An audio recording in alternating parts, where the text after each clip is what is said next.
La ciencia es el futuro. Sin ciencia no hay futuro.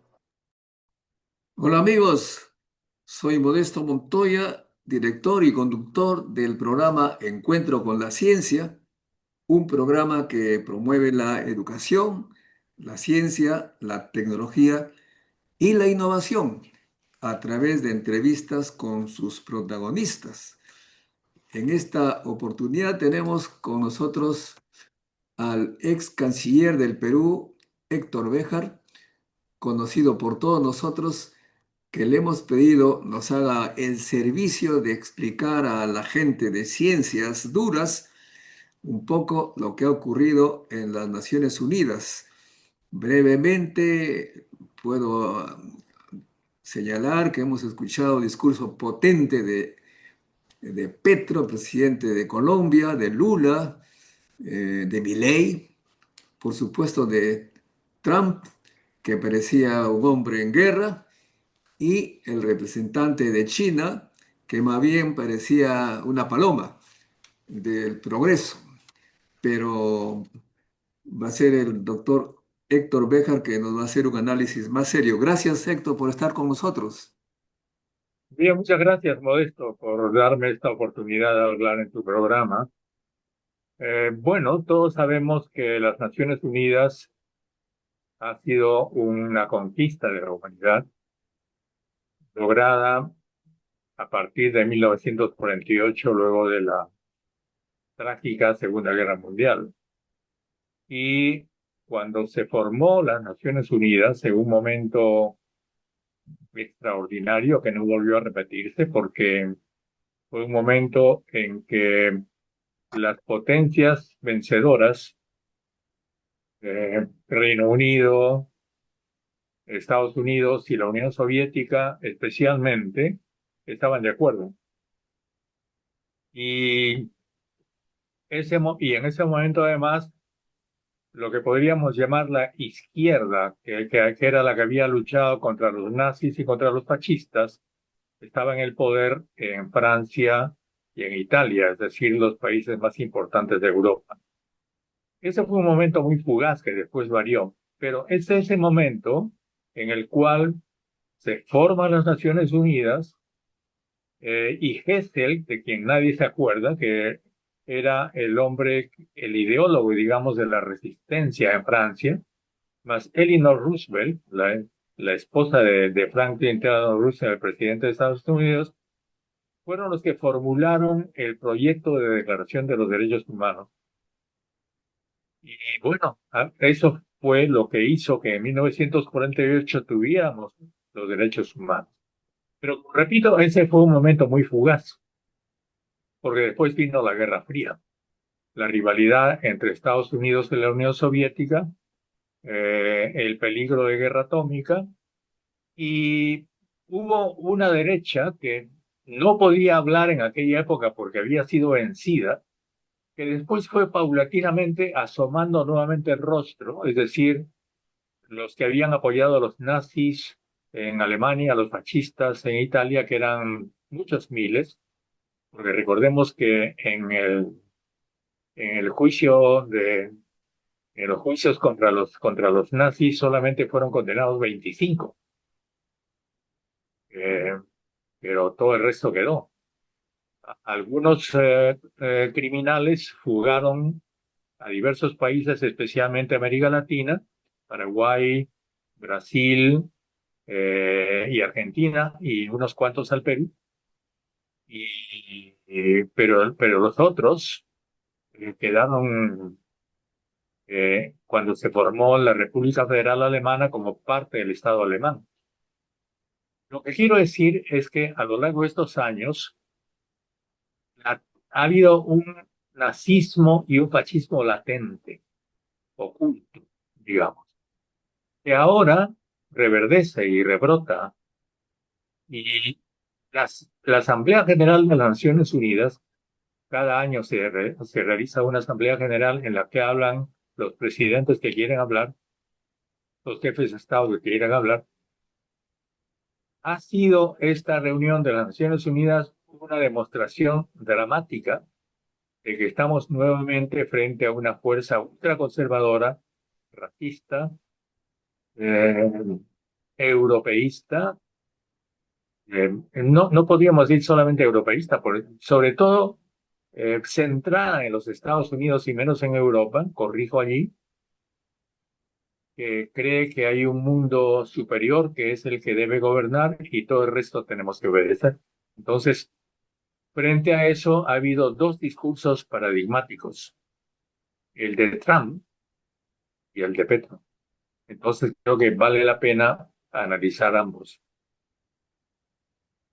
Muy bien. Adelante, pues nos interesa. Tú dirás, Bueno, digamos que Petro, empecemos por Petro, empecemos por Trump. Trump se empecemos por Trump. bastante Bueno, lo de agresivo, Trump ha sido viaje muy, contra el muy mundo. divertido, porque Trump empieza con varios accidentes, nadie sabe por qué motivados. Primero, la escalera mecánica en la que suben él y su esposa al local de la asamblea se detiene a mitad de camino y entonces se quedan plantados él y su señora. Ese fue el primer accidente y el segundo fue mucho peor porque le cortaron el teleprompter. Algunos presidentes, no todos, por ejemplo, Petro habla sin teleprompter porque es un hombre que tiene mucha facilidad de palabra, pero hay otros que necesitan el teleprompter y uno de ellos es Trump. Entonces se quedó sin teleprompter y su discurso fue totalmente incoherente. O sea, eso Y- muestra que el señor Trump no es tan brillante en en los discursos. no, para nada, ¿no? Entonces, una comparación hace que el discurso de Petro fue total, uno puede estar de acuerdo o no con él, pero tuvo una gran coherencia, una gran soltura en toda su forma de expresarse, y el de Trump fue un paseo en que pasaba de los pisos de mármol de las Naciones Unidas al asesinato del comando de Irán, en fin, o a las 7 guerras que dice que ha terminado. Y, y lo más grave, creo que lo más notable que tenemos que señalar precisamente en un programa científico como el tuyo, es que Trump declaró expresamente que discrepa de la ciencia, no cree en la ciencia. Es la primera vez en la historia, desde el siglo XIX, que fue el siglo de la ciencia, como tú sabes. Entonces, ha pasado el siglo XIX, ha pasado el siglo XX y estamos comenzando el siglo XXI, ya estamos en la, en la cuarta parte del siglo XXI y aparece el jefe del país más importante del mundo, o que se cree más importante, una potencia atómica que dice que no cree en la ciencia. Entonces, eso para mí es histórico también y refleja una situación sumamente peculiar. Y, Pero eso significa también que eh, la- el, el desdén que ha tenido últimamente los gobiernos norteamericanos por la ciencia de la paz les ha costado caro porque China ha hecho más bien un enorme esfuerzo en ese campo y ahora lidera en la producción de alta tecnología. bueno, absolutamente. Y el problema es que precisamente tanto Estados Unidos como Europa, especialmente Alemania, están en una situación dramática porque no quieren aceptar que les están ganando, si es que ya les ganaron la carrera tecnológica. Alemania ya lo aceptó. El debate en Alemania es precisamente ese en este momento. Y si tú entras, por ejemplo, a la Deutsche Welle, que es la página eh, alemana de noticias, a la versión latinoamericana, vas a encontrar una serie de desmentidos a Trump. Entonces, para los alemanes, el discurso de Trump está lleno de mentiras. Entonces, empieza una por una, ¿no? Empezando por las 7 guerras que dice que ha logrado solucionar, por el premio Nobel al que aspira, en fin, ¿no? como que lo ponen en ridículo, digamos, ¿no? Al tiempo que señalan que realmente Alemania está en una situación económica muy preocupante, muy preocupante. Sin embargo, opuestamente a eso, Trump ha dicho que Estados Unidos está viviendo una época de oro, una época dorada, en estas palabras, ¿no? Que nunca Estados Unidos ha estado tan bien, que está ganando mucho dinero como nunca en el mundo y que está pues matando en el mundo, que es lo que él ha dicho, ¿no? Y lo ha dicho mencionando una serie de hechos que son repudiables porque todos son, como señaló Petro, algunos de ellos muestras de un abuso ilegal e ilegítimo a nivel global. Desde la forma como dice que no lo dijo con esas palabras, pero lo dejó entender que mató a los o asesinó al comando del ejército de Irán, ¿no? Y la forma como dice, y Petro lo señaló muy fuertemente, está matando a quienes él dice que son narcotraficantes. A lo cual Petro respondió que la guerra no debe ser contra el narcotráfico, debe ser contra los narcotraficantes. Pero Petro dijo que esos narcotraficantes no navegan en lanchitas a motor entre el Caribe y Estados Unidos, sino que están en Washington. Bueno, Son vecinos de se Trump. sabe que Son vecinos de Trump. Entonces, se sabe que las entonces, grandes fortunas del narcotráfico precisamente se generan allí en Estados Unidos, ¿no? pero claro, además, lo notorio de esta vez es que un presidente latinoamericano se enfrenta abiertamente al presidente de los Estados Unidos. Eso no ha pasado nunca desde la época de Fidel Castro, ¿no? Eh, entonces yo creo que pero el momento actual es un momento distinto a la época de Fidel Castro porque ahora lo que ha señalado Petro es que nos encontramos, así como hemos tenido una globalización en la que mandaban los globalizadores, recuerda aquello de la aldea global y quienes organizaban el mundo en aquella época, según se deduce el discurso de Petro, ahora la globalización pertenece a la humanidad toda. Es decir, es la humanidad la que debe tomar la iniciativa para crear un mundo distinto. Y ese mundo, por supuesto, en parte importante, tiene que estar basado en la ciencia. No puede ignorarse la ciencia porque cuando Trump dice que eso del cambio climático y el calentamiento global son mentiras, en realidad está diciendo que no le cree a los científicos desde el Club de Roma, que lo vienen asegurando desde los años 70, como todos sabemos. Y sobre eso ha habido documentos científicos que no han sido discutidos.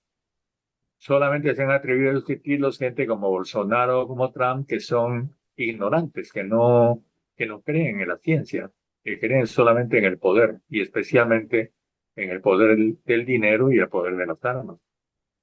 Pero eso es lo que está haciendo Estados Unidos, invierte algo así como 900.000 millones de dólares al año en Estados Unidos en armas, en la famosa complejo militar de Estados Industrial, Unidos, el ¿sí? complejo militar industrial, claro, claro. Industrial, Cosa que el mismo Trump ha señalado, ¿no?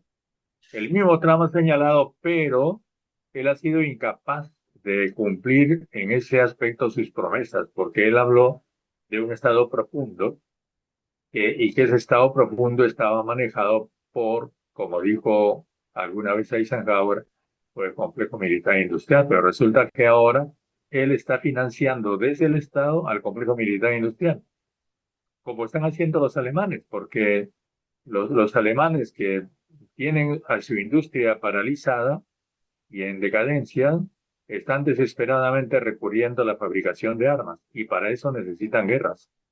Entonces, claro, o lo sea, paradójico es ellos generan el producto armas y tienen que vender para por lo menos recuperar su plata y para eso se necesita guerras, pues parece lógico, ¿no? claro, claro. Es al revés, ¿no es cierto? Porque normalmente en el funcionamiento de la economía normal aparece el mercado y luego aparecen los productos para satisfacer el mercado. Aquí es al revés.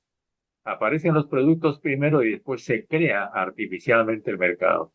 Y el problema está en que ese mercado es un mercado sangriento, un mercado de muerte. Y la mejor expresión de ello es cuando Trump le pide a Europa que le compre las armas para que se las pase a Ucrania.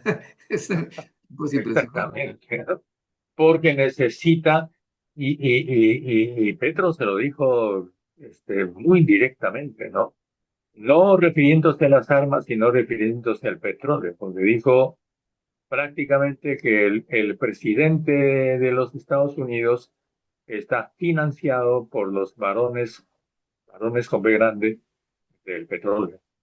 Porque esa es la otra característica del discurso de Trump, es un retroceso a, a la economía, eh, a la economía, digamos, contaminante, ¿no?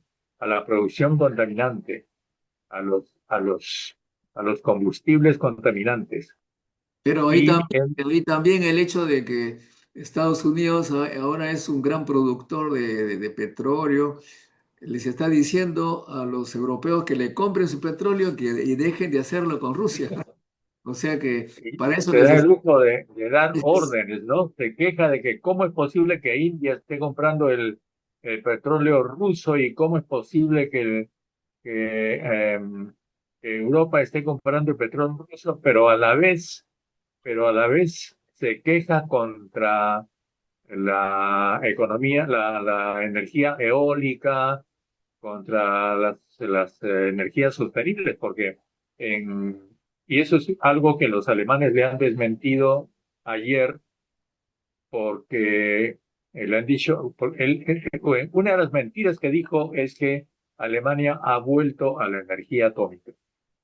Los alemanes lo han corregido, le han dicho que ha mentido y le han publicado las cifras de que la economía alemana hoy día es servida, es abastecida en su mayor parte por energía sostenible, por energía renovable, no por energías que proceden ni del carbón, ni del petróleo, ni de la energía atómica. Igual España. España es un país en el cual ya casi un 70% del abastecimiento de energía eléctrica proviene de estaciones de molinos de viento y de otros y de energía solar, contra las cuales se dedicó a hablar Trump. Dijo que no creía en eso, que eran cosas caras, que eran cosas inútiles. Es decir, es un discurso de una persona absolutamente ignorante que prácticamente no tiene idea de cómo está avanzando la tecnología en un aspecto tan importante como la energía. Claro, eso significa que en este momento en el mundo ya no, para estos poderosos, para Trump, no le interesa la ciencia, no le interesa la justicia, no le interesa las leyes internacionales, el derecho internacional, solamente le interesa sacar el máximo provecho para los Estados Unidos y eso significa vender lo único en el que son los primeros es en armas y para ello se necesita guerras. Pero eso significa que algunos dicen que ya la guerra es inevitable, sobre todo entre Irán e Israel. Aparentemente están señalando algunos. Claro, y lo que yo quiero ahora es enlazar lo que estamos diciendo con lo que dije al comienzo, porque al comienzo te dije que la aparición de las Naciones Unidas y la formación de las Naciones Unidas se debió a un momento singular, no repetible en la historia del mundo.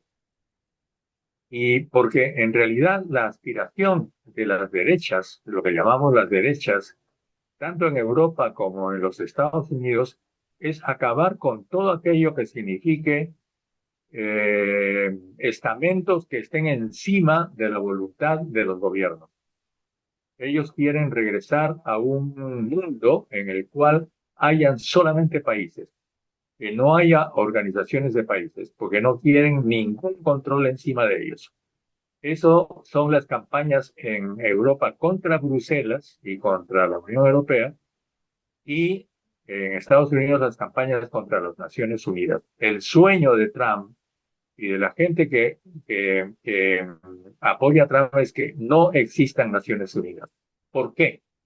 Porque ellos creen que no existiendo nada encima de ellos, pues ellos son los que van a mandar, porque ellos tienen el poder. Y nosotros sabemos que no existiendo nada encima de ellos, el mundo se va a convertir en un eh, lugar inhabitable en el cual los seres humanos no vamos a tener la menor seguridad. Hay que decir de paso o recordar lo que seguramente ustedes saben y nuestros televidentes saben, y es que Estados Unidos prácticamente no ha firmado nada, no firmó ningún acuerdo internacional. Estados Unidos ni siquiera ha firmado la Declaración de los Derechos de los Niños, ni eso. Es, Entonces siempre se ha creído estar por encima de todo. El bueno, problema con Estados Unidos, una vez más, es que ya no está encima de todo. Porque resulta que han aparecido otros países y no se conforma, están desesperados porque no pueden considerarse iguales a otras naciones. o sea, tú dices que están comportándose como antes, que eran los únicos, el monopolio de la tecnología, el monopolio de la ciencia, que dicho sea de paso, gracias a que gran parte de inmigrantes llegaron con su ciencia, se comportan como si fueran los poderosos de antes y ya no lo son. Sueñan con eso, pero no se dan cuenta de que también ese fue un momento muy breve, porque ese fue el momento que siguió inmediatamente a su victoria, en, que en realidad no fue victoria de ellos, sino victoria de Rusia, ya ese es otro tema, en la Segunda Guerra Mundial, en la que ellos salen como una potencia a la que le debe plata a todo el mundo, eh, y como reemplazan rápidamente su industria armamentista, su industria de armas, por una industria dirigida al bienestar, y entonces tienen momentáneamente una imagen muy simpática del mundo. Es decir, la línea blanca de la industria, las refrigeradoras, las cocinas que liberan a las mujeres del trabajo doméstico, los detergentes, pero simultáneamente eso, y sobre todo se da con el gobierno de Nixon en los 70, Nixon permite que los industriales norteamericanos, para mantener el predominio de Estados Unidos en el consumo, porque no nos olvidemos que los Estados Unidos en su época tuvo la hegemonía en el entretenimiento, todavía la tiene en gran parte, y en el consumo. Entonces, tener hegemonía en el consumo significaba estar presente en las casas de las amas de casa del mundo, especialmente de América Latina. Eso, como te repito, significó cocinas, planchas eléctricas, refrigeradoras, el modo de vida americano, como se decía en aquella época, ¿no? Televisores, automóviles. Televisores, automóviles, ¿no? Pero eso pasó en la medida en que cuando empezó a pasar en el año 70, Nixon, que al mismo tiempo que porque Nixon es conocido sobre todo porque le quita el respaldo de oro al dólar, ¿no es cierto? Por eso es conocido, pero es menos conocido por algo que es mucho más importante, según mi opinión, y es que introduce el azúcar artificial y las grasas saturadas en la fabricación de comida. Y a partir de ese momento, Estados Unidos empieza a fabricar veneno en forma de comida. Eso significa McDonald's, eso significa las hamburguesas, significa la Coca-Cola, eh, porque la Coca-Cola al comienzo se hacía con coca y cola, como su nombre lo dice, y azúcar natural. Pero ese azúcar natural es reemplazada por un azúcar artificial que el organismo no puede procesar, y resulta entonces que esos alimentos te propagan la obesidad y la diabetes de una manera increíble, ¿no? Y bueno, Parece que la Coca-Cola ha matado más gente que varias guerras, ¿ah? seguramente en forma de diabetes, ¿no? Y pues entonces, esa es la situación.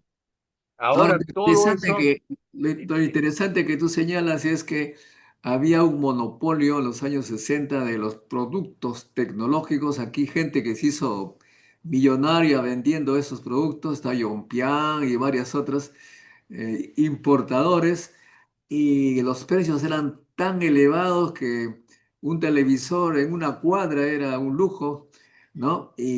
ah, Y eso le permitía a ellos poner los precios que se les antojaba, y por lo tanto se les permitía a ellos tener un nivel de vida elevado porque vendían todo caro. Y ahora que la tecnología ha sido dominada también por los países que quisieron hacerlo, y no es el caso del Perú, ya los precios de los productos ya abundantes bajan y están desesperados porque su nivel de vida no cesa de bajar. exactamente. Y además no se sabe bajar, no solamente por eso, sino porque ellos han dejado de hacer inversión en la gente. Y eso es un drama, sobre todo en Europa, más que en Estados Unidos, porque no nos olvidemos que la crisis que está viviendo el mundo, que están viviendo especialmente los que fueron países industrializados, viene de la crisis del 2008. Nosotros estamos ahora en el 2024. El 2008, recuerdas que produce la gran crisis inmobiliaria y que arrastra a toda Europa. Y esa crisis inmobiliaria no es pagada por los que motivaron la crisis, como debió ser y como es normalmente. No, fue pagada por los estados. Los estados europeos pagan todas las deudas, pero cuando pagan todas las deudas, dejan de invertir en la gente. Es decir, disminuyen los gastos en educación, en salud y todo lo que se llamó el estado del bienestar de Europa y de Reino Unido es abandonado. Y mucho más en los Estados Unidos, donde en realidad nunca hubo estado de bienestar. Entonces, crece una pobreza impresionante hoy día en los Estados Unidos. La gente que vive en la calle son millones, varios millones de personas. Y a eso viene otra cosa, añadida otra cosa a la cual se refirió largamente Petro en su discurso, y es la presencia de la droga. Porque algo que nosotros no siempre sabemos, pero que uno se entera cuando entra a investigar realmente la historia, es que lo que conocemos como capitalismo tiene su origen no en la inventiva de la gente, como se dice, ciertamente sí lo tiene en parte, pero tiene su origen sobre todo en los productos adictivos. Es decir, el tabaco que es adictivo, el La azúcar que es Coca-Cola. adictiva y, por supuesto, el opio que es adictivo y la cocaína que es adictiva. Ahora, quiero ver este tema que tú señalas del monopolio y la tecnología y el nivel de vida que se pagaban. Parece que Francia en este momento, la gente se está rebelando, está contra las medidas que quieren imponer, bajar los niveles de protección social porque no les alcanza la plata. Como ya no pueden vender lo que antes al exterior, parece que tienen graves problemas con los servicios sociales y quieren disminuir el presupuesto de ese campo, y hay grandes problemas. Igual parece en Alemania. En otras palabras, esta democratización de la tecnología favorece a los anteriores países pobres, pero tiene efectos bastante severos para los países que antes monopolizaban ese tema, ¿no? Y además, digamos que en el caso de Francia, como en el caso de toda Europa, mientras existió la Unión Soviética, el temor a que las poblaciones europeas imiten lo que pasaba en la Unión Soviética, donde había educación gratuita, salud gratuita, etcétera, etcétera, ellos hicieron lo mismo, es decir, crearon lo que le llamamos el estado del bienestar.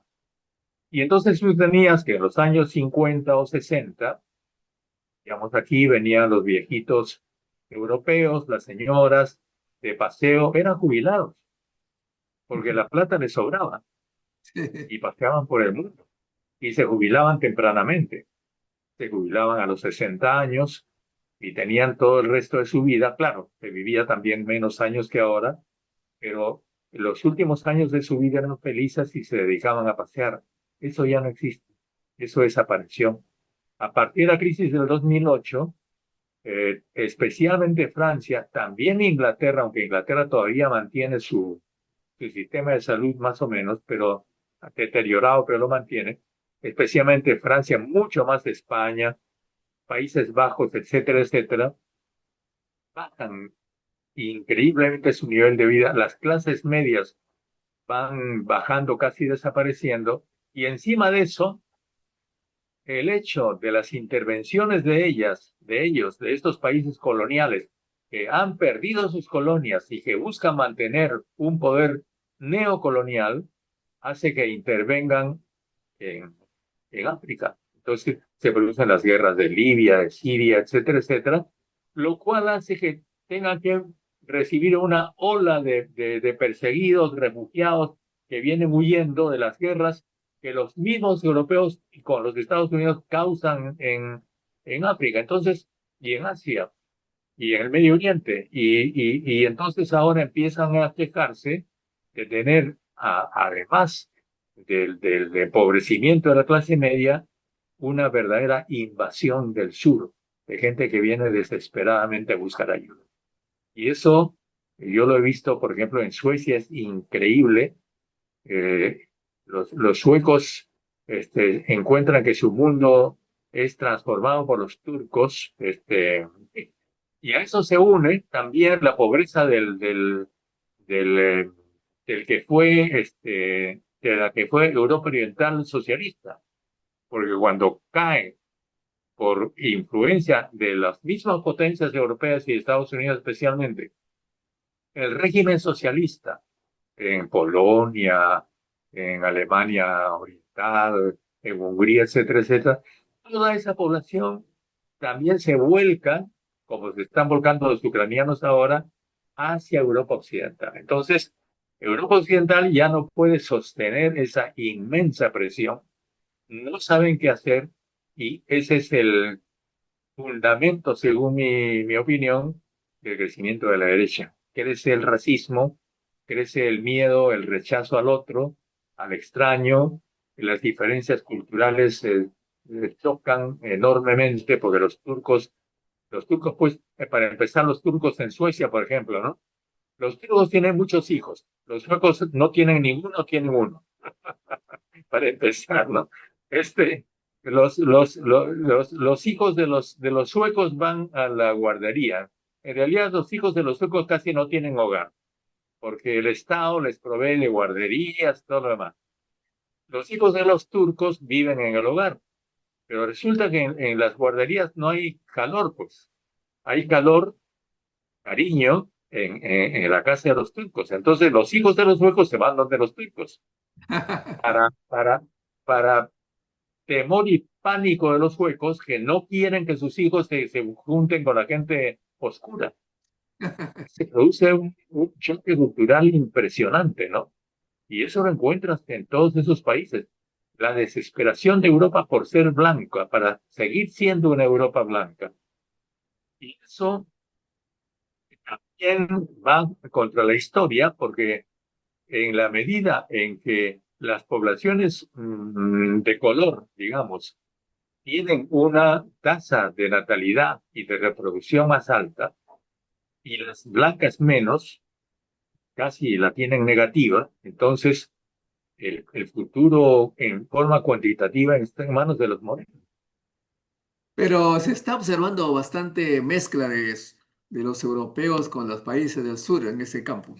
Pero quisiera tocar Es ahora bueno, ¿no?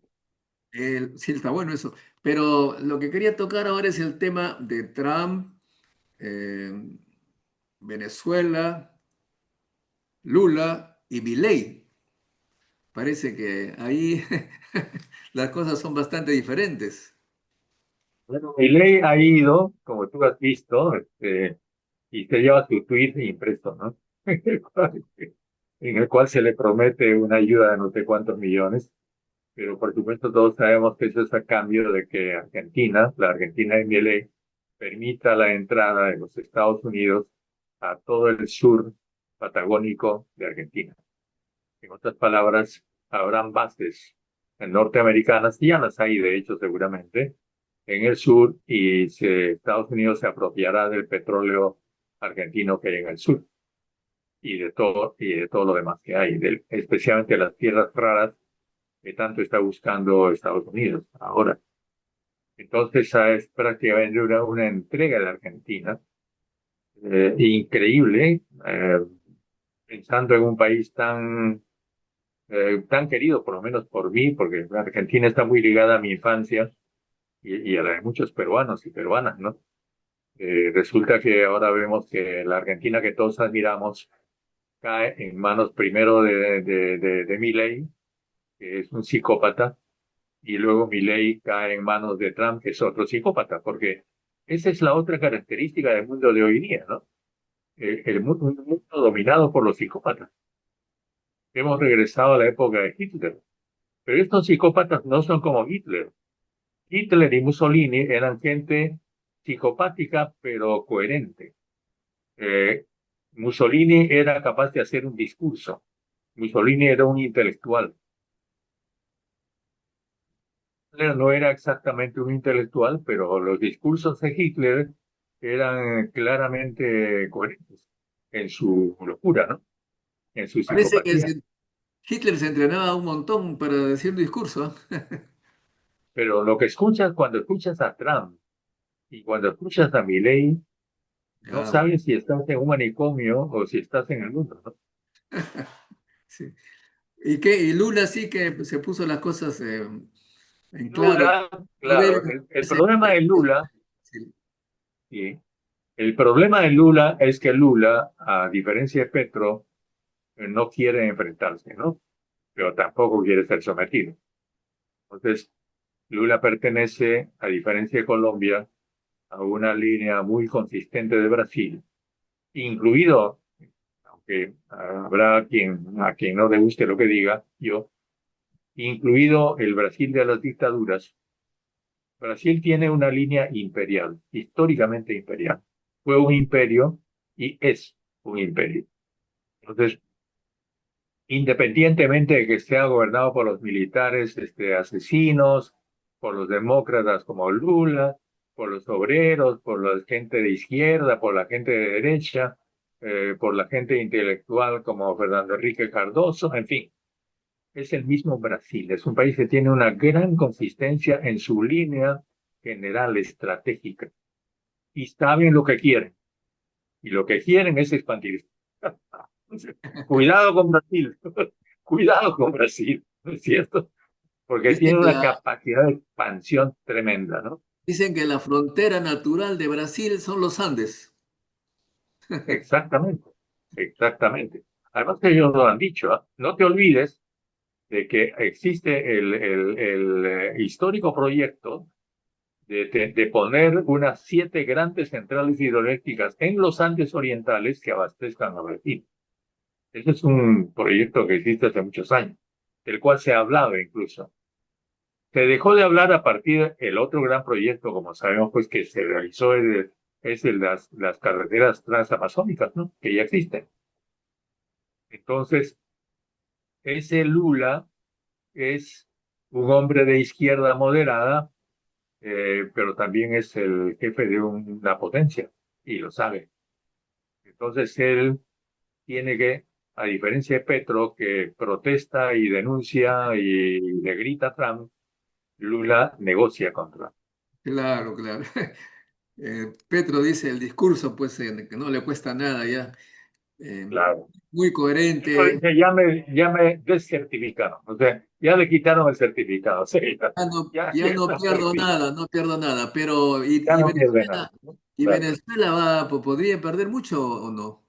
Venezuela, Venezuela es un testigo que está allí, eh, amenazado, por supuesto. Nadie sabe si las amenazas de Trump son más que amenazas. Todos sabemos que Estados Unidos se relame por el petróleo venezolano, necesita el petróleo venezolano. Entonces oscila entre la negociación y la intervención. Y no nos olvidemos que eso es histórico, eso no es de ahora. No es porque estén los chavistas en el poder, eso siempre fue, desde el siglo XIX. Norteamérica quiso tragarse a Venezuela, toda la riqueza petrolera que tiene. A partir del momento en que empezaron a fabricarse automóviles, y en la era del automóvil, que son fines del siglo XIX, Venezuela estuvo amenazada. Y siempre lo fue, y ahora lo es más que nunca. Entonces, que Maduro sea un narcotraficante, lo cual es un escándalo. Es un escándalo que un presidente ofrezca una recompensa por la cabeza de otro presidente. Es una cosa que en el mundo nunca se ha visto, ¿no es cierto? Y sin Bueno, embargo, estamos pero en este mundo. nosotros hemos sido testigos de lo que ha ocurrido pues en Libia, en Irak, todo lo demás, o sea que ya nada sorprende a estas alturas. Nada sorprende. Y bueno, y eso también lo dijo Petro. Ellos no van a permitir, Colombia no va a permitir que el Caribe sea tratado como fue tratado en Libia. Claro, él no mencionó a Libia en estas palabras, pero lo dijo más o menos. Y en el caso de Venezuela, no nos olvidemos que Venezuela no está sola. Y allí entran las complicadas relaciones de Trump con Putin, porque Trump sabe que una intervención en Venezuela no tendrá indiferente a Rusia y tampoco a China. China, como tú has dicho, sigue la línea de Confucio.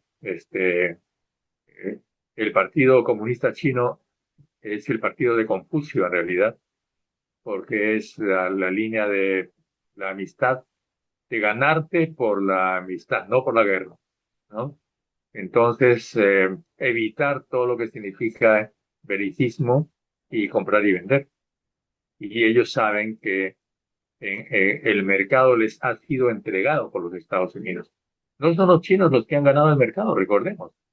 El mercado les fue regalado por Estados Unidos. ¿Por qué? Porque los Estados Unidos en la época de Nixon querían enfrentar a Mao con los rusos. Entonces, ahí les pasaron tecnología, les pasaron el mercado y en los chinos empezaron. Y se olvidaron, porque desgraciadamente los líderes norteamericanos son ignorantes, se olvidaron que China fue la gran potencia del siglo XVI. El Claro, centro del mundo en el aquello, siglo XVI no fue Europa, fue China. claro, aquellos que conocen algo de Confucio y la historia china, seguramente se recordarán que China, pues hace miles de años, salía a enseñar, ¿no? No a invadir, ¿no? Entonces con Estados Unidos estamos haciendo algo así como la diferencia entre un seductor y un violador, digamos, en cierta manera. De las dos. Exactamente, exactamente, exactamente.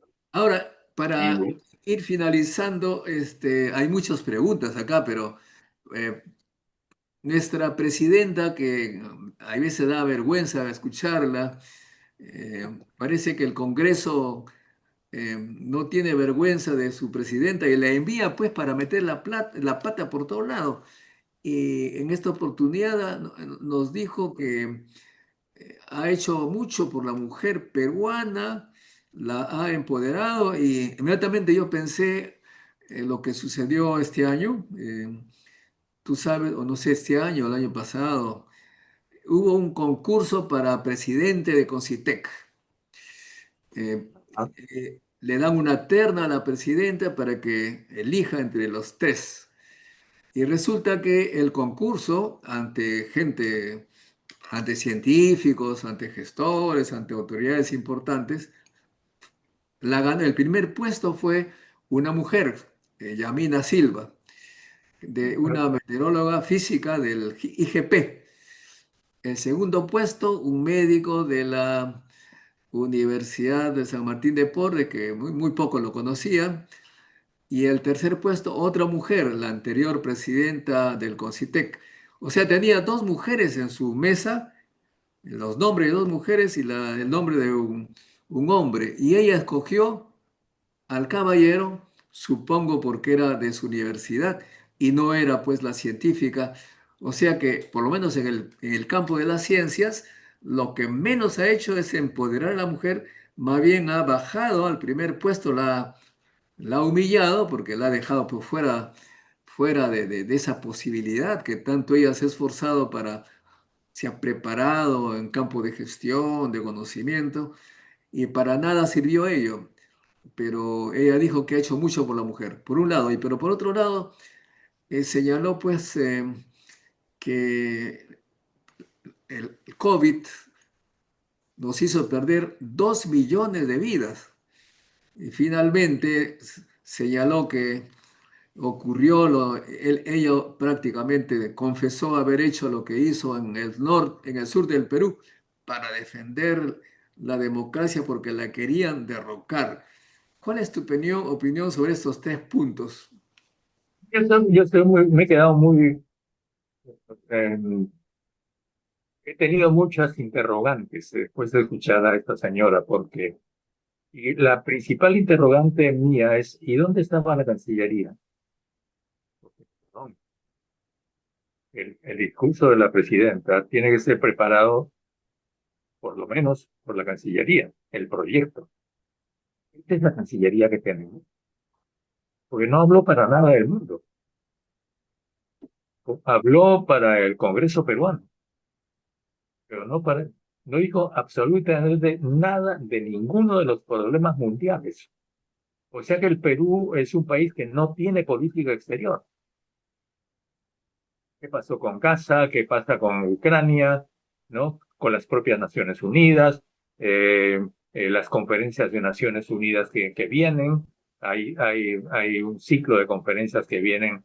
En este momento están discutiendo en Naciones Unidas, por supuesto también con la oposición de los Estados Unidos, sobre salud mundial. Yo digo, ¿no saben los diplomáticos peruanos que eso existe? La embajada de los Estados del Perú en las Naciones Unidas no tenía esa idea. ¿Cómo han permitido que sea preparado ese discurso? Y encima que ni siquiera ha sido ensayado, porque la señora se pasó el tiempo y pasó por la vergüenza que le corten el micrófono. Entonces, es incalificable simplemente, ¿no? Es incalificable, pero explicable en la medida que tenemos el gobierno que tenemos, ¿no?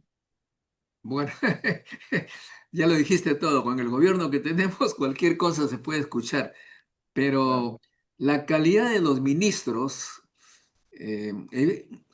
uno hace una lista de dónde vienen los ministros, la mayoría o cerca de la mitad es abogado, pero hay 4 ministros que vienen de la universidad que no está licenciada, la Inca Garcilaso La Vega, y uno de ellos tiene tanta vergüenza de que viene de esa universidad que en su ah, CV que le presenta en la página del ministerio no pone su origen universitario. Así que, ¿cómo es ah. posible? ¿Cómo uno explica qué poder tiene la Universidad Inca Garcilaso La Vega para tener representada ahí pues a 4 ministros? ¿Quién Y sabe yo si... no creo que los lazos sean por la universidad, discúlpame, y no creo que hay otro tipo de vinculaciones, ¿no? Que ya tienen que ver con otro tipo de negocios, de acuerdos que estamos viendo y que están saliendo a luz. Es decir, no son acuerdos, son complicidades, mejor dicho, ¿no? O gente que acepta esas complicidades con tal de estar un poquito de tiempo en el poder y llevarse de ahí toda la plata que pueda, independientemente de su formación o de lo que su presencia en el Estado signifique, ¿no? Este es desgraciadamente el país que tenemos y el gobierno que tenemos. Bueno, muchas gracias, Héctor, pero discúlpame ahí, vamos a ver las preguntas, a ver si las respondes resumidamente, si no, nos vamos hasta medianoche. Es William Omar Fuente, dice que buena convocatoria y entrevista a Béjar, dice así. Todos se felicitan, excelente invitado, dicen Jerónimo. Gina Mayaiza dice, Béjar, ¿por qué es tan importante restituir la Constitución del 79. ¿Qué beneficios trae para el Perú? Explique, por favor, dice Gina Mayelsa.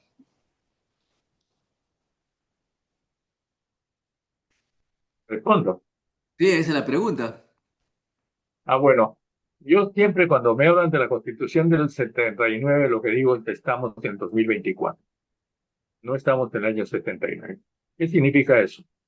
Entre el año 79, del siglo pasado, y el año 24, han pasado 40 años. Y los años en el mundo, sobre todo en el mundo de hoy día, no pasan por gusto. Es decir, hay una serie de problemas nuevos, tanto en el Perú como fuera del Perú, en el mundo. Hay una serie de acuerdos internacionales a propósito de política internacional de la cual estamos hablando ahora, que no están en la Constitución del 79. Entonces, si regresamos a la Constitución del 79, regresamos al pasado. Lo que tenemos que hacer es hacer una discusión nacional. Y yo siempre he dicho, no deberíamos tener una constituyente, sino un proceso constituyente. Significa una discusión de varios meses en la cual participe mucha gente de distintos orígenes sociales y políticos, y una consecuencia de eso sería una nueva constitución. Pero ya sería una constitución de 2026, o el 27, o el 28, no sé qué, pero no del 79. No me Claro, parece. Porque el otro asunto es que no olvidemos que la constitución del 79 es fruto de un acuerdo entre el partido aprista, que haya de la Torre, que era un partido ya en retroceso ideológico, y por decirlo menos, y el PPC, que era el partido de los abogados de las empresas peruanas, de las grandes empresas peruanas. La izquierda no tuvo una participación notable, no tenía que plantear, desgraciadamente, y si no, que me desmientan. Y entonces esa constitución creo que no, y además esa constitución ignoró todos los avances sociales que se habían producido en los años anteriores, como consecuencia de las generaciones a las cuales yo he pertenecido. Reforma agraria, en fin, todo, estabilidad laboral, comunidad industrial, este, una serie de derechos fueron ignorados, porque no nos olvidemos también que previamente a la convocatoria y a la realización de la constituyente de 1979 fueron despedidos 5.000 dirigentes sindicales. 5.000 dirigentes sindicales de sindicatos importantes, que después esas industrias fueron totalmente disueltas por el gobierno de Fujimori. Entonces, todo ese mundo no está en la Constitución del 79. No está bueno, ni el mundo que existía en ese momento, el mundo social, ni está, obviamente, el mundo de hoy día. Entonces, no, a mí me parece definitivamente que hay que pensar en algo nuevo. o sea, necesitamos una constitución del siglo XXI, mejor dicho. Exactamente, Ahora, exactamente. eso me hace recordar, Héctor, cuando llegó Deng Xiaoping al poder en China, él lanzó las famosas cuatro modernizaciones, ¿no? A- Ajá. Agricultura, industria, ciencia y tecnología y defensa. Básicamente puso todos sus esfuerzos en esos cuatro puntos, pero nosotros como no tenemos esto de manera constitucional, pues usamos los recursos a gusto de los que están en el poder. Pero en fin, ya necesitamos entonces una constitución que mire un país moderno en un mundo que está en competencia por el conocimiento, creo yo. Bueno, Gina Mayaesa dice, bueno, Víctor Béjar conoce muy bien la realidad, señala. Eh, Ítalo Guamán, buenas noches, Sensei. Victoria Cuya, un gran invitado. Caray, no quieren preguntar, vamos a ver más abajo. Ítalo Guamán Flores, el complejo militar y el narcotráfico de Estados Unidos es su sueño para su economía, es lo que más o menos se dice acá. Eh, ¿Está de acuerdo, Héctor, con esa frase?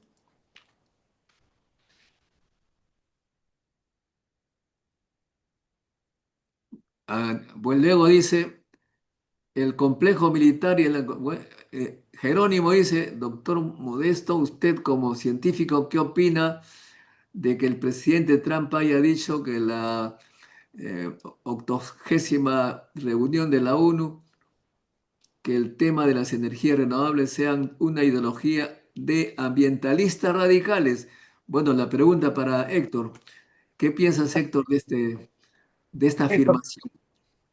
pienso que es la opinión de un ignorante, porque uno podría decir y podría apreciar la opinión de alguien que discrepa, pero que discrepa dentro del conocimiento de lo que está pasando. El problema de Trump es que no es un discrepante, ni siquiera es un disidente. Trump es un ignorante, no entiende absolutamente nada de eso. Y entonces creo que qué pena y qué peligro para el mundo que una potencia de la capacidad de Estados Unidos, que todavía la tiene, esté en manos de un grupo así, como el de Trump, como el mismo, ¿no? Jerónimo sospecha que el corte del Nord Stream fueron volados por gente sospechosa del occidente. Bueno, Ítalo Guamán, prácticamente Netanyahu solo le queda entrar en conflicto, necesita ese conflicto para postergar los juicios que están sobre él para evitar que lo condenen, dice Ítalo. Bueno, es una opinión. eh, el corte del gasoducto del norte dicen que es un sabotaje. ¿Qué otra pregunta hay por acá? Hombre, yo dice, sin duda de los mejores discursos de la ONU fue el de Netanyahu. Le explicó con manzanita. Le Fue tan explicó, bueno que todo el mundo abandonó la sala cuando habló de Netanyahu. dice, le explicó con manzanitas, nivel colegio público, dice. Ítalo Guamán Flores, qué discursos y la mayoría se fue como protesta por la barbaridad los- de los no semitas, o sea, los jarajos de los no semitas. Ítalo dice que se fueron por eso, porque más bien era muy malo. Debieron arrestar inmediatamente a Netanyahu, dice Jerónimo. Ese es un verdadero Jerónimo. Ítalo Guamán dice, se viene el tecnofeudalismo. ¿Qué entiendes por tecnofeudalismo, Héctor? Está muy de moda hablar de eso. Bueno, prácticamente no sé, porque no conozco el término. No sé qué quieren significar con aquello de tecnofeudalismo. Probablemente, Este uso de la internet, la nube, las comunicaciones, que tienen toda la información de la gente, que nos esclavizan, que nos... Hablas tú de adicción, parece que ahora hay una adicción que es de los celulares, las comunicaciones y que bueno, es... ese es todo un tema, ¿no? Porque allí hay un avance cada vez mayor, efectivamente, de quienes controlan el mundo, eh, por una serie de métodos y de sistemas, ¿no? Hay un control del mundo, yo creo, por el entretenimiento. Parte del entretenimiento va por la vía tecnológica, efectivamente. Y a mí me parece que el mayor control del mundo es por el consumo, por los alimentos. Bueno, acá Entonces, dice, Francia debe hacer un ajuste fiscal porque el estado de bienestar europeo de las grandes economías es totalmente insostenible. Lo peor es que la gente no quiere que le quiten esos beneficios. La gente europea tiene un desconocimiento enorme de la economía. Por algo Chile es el país que más crece de la OCDE. Chile, un país que lleva décadas de desaceleramiento económico, con 4,5% de inflación, dice. Y además dice, el pobre Banco Central de Chile en sus proyecciones tiene que mostrarles a su población puro número rojo. Se está cayendo la fantasía chilena.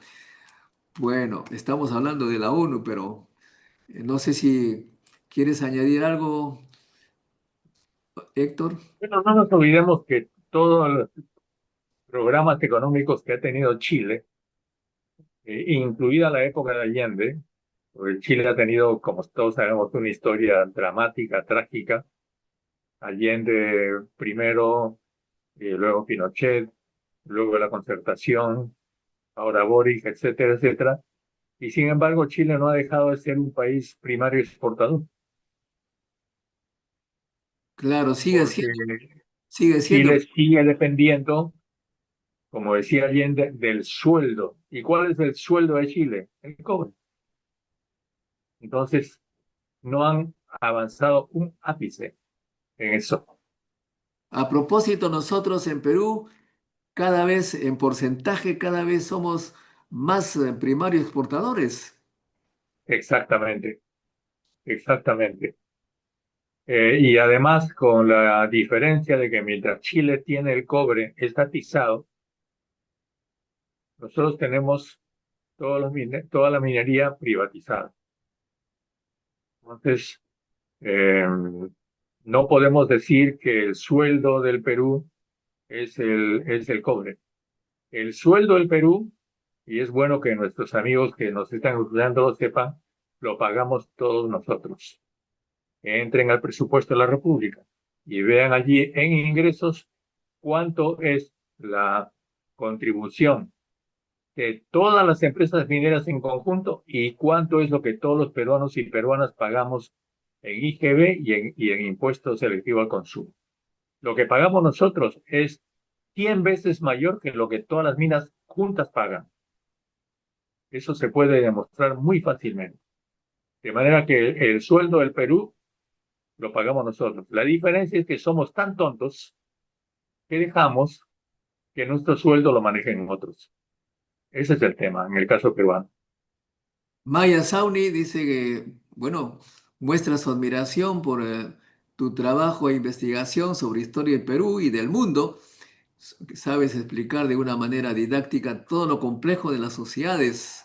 Bueno, Ítalo Gomán, Milei es un traidor a la patria que pensaría, ¿qué pensaría San Martín? Bueno, etcétera, etcétera. Vamos a ir a las preguntas finales. Aquí está.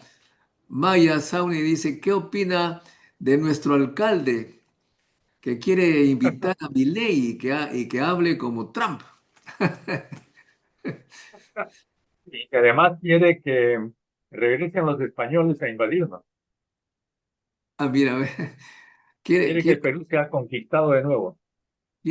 bueno, alguien que pida la reconquista de América eh, y que Tupac Amaru pues murió tratando de independizar, podría ser, creo yo, suficiente para acusarlo de traición a la patria, como le hicieron a Pedro Castillo cuando dijo que le podría dar un corredor, algo así creo, a Bolivia. En este caso quiere que reconquiste nuevamente a los españoles, sería más que traición a la Exactamente, patria, sería una exactamente, traición a América. exactamente. Es mucho peor nuestro amigo Aliaga, ¿no? López Aliaga. Pero habla él cualquier cosa, hasta amenazado, ha pedido que se bajen o que se carguen a Rigorriti y Es no lo que pasa. te decía yo, ¿no? Es el predominio de este tipo de gente, que tú no sabes si están, si tienen una salud mental normal o si están viviendo una situación que solamente un médico o una médica podría explicarla, ¿no? Ese tipo de líderes como López Aliaga, como Milei, como Trump, como Bolsonaro, son parte de los problemas del mundo hoy día, ¿no? Porque la pregunta también es no solamente por qué son ellos así, sino cómo es que llegan al poder así. Hay alguien que vota por ellos, hay alguien que los pone ahí y hay alguien que votaría por ellos nuevamente. El caso de Milei es paradigmático. No, debe ser persona que le guste el espectáculo. Alejandro Guerra dice, una pregunta, los países del sudeste asiático eran muy pobres, nosotros ahora somos más pobres. ¿A qué se debe nuestra mayor pobreza? La pobreza del Perú. Sí. Respecto a los Sabemos que la países, pobreza. los países Claro. del este asiático. Perú se quedó porque Perú no le interesa a los dueños del Perú. Todos sabemos que los dueños del Perú son las familias cuyos nombres conocemos. No me voy a tomar el trabajo de repetirlos. Más las empresas extranjeras que con el permiso de esas familias vienen y se llevan del Perú todo lo que pueden. Como a esas familias el Perú no les interesa ni les interesó nunca, yo siempre he definido al Perú como un país abandonado. Abandonado e incluso por los peruanos, ¿eh? Yo me incluyo, porque por donde tú vayas, las calles sucias, con huecos, que son resultado de la corrupción, un tránsito que es resultado de que nadie ha puesto reglas a tiempo, en fin, ¿para qué voy a hacer la lista que todos conocemos? Y Muy bien. esto Bueno, es hay lo que muchas llamamos pobreza, no solamente que no tengas plata para comer, sino que además tienes un tipo de cultura en la cual no te interesa en absoluto nada que no seas tú. Entonces, hay un individualismo increíble también en el caso de los peruanos. Bueno, y sobre todo esta filosofía de Confucio que le pone prioridad absoluta al amor por el aprender, el conocer. Muy bien, no voy a hacer todas las preguntas, sería muy largo. Te agradezco mucho por por haber estado con nosotros, estimado Héctor. Seguiremos en contacto, Gracias. si te permite el tiempo. Y no sé, algunas palabras finales, reflexiones. ¿Qué vas a hacer? ¿Vas a candidatear? ¿Vas a ser senador? ¿Cuál es tu plan? No, no, no voy a candidatear. Yo creo que mi misión es estudiar y divulgar. Estudiar, pero no me quedo con lo que estudio, sino entregar todo lo que puedo investigar y estudiar. Esa es mi misión, lo haré hasta que me muera, porque creo que lo que el Perú necesita, en parte, no solamente necesita eso, necesita un montón de cosas más, pero lo que yo puedo hacer de manera más eficiente es eso, y a eso me dedico, ¿no? De manera que seré presidente ya seguramente cuando en mi reencarnación.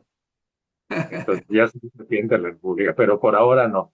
Y les agradezco a todos los amigos y las amigas que nos han escuchado con tanta paciencia y nos han hecho preguntas. Y especialmente a ti, que me has invitado. Muchas gracias, Héctor. Estimados amigos, no se olviden hacer like, suscríbanse y comuniquen este valioso video para el conocimiento de sus mejores amigos. Hasta un próximo encuentro con la ciencia, amigos. Chao, chao. Nos vemos. La ciencia es el futuro. Sin ciencia no hay futuro.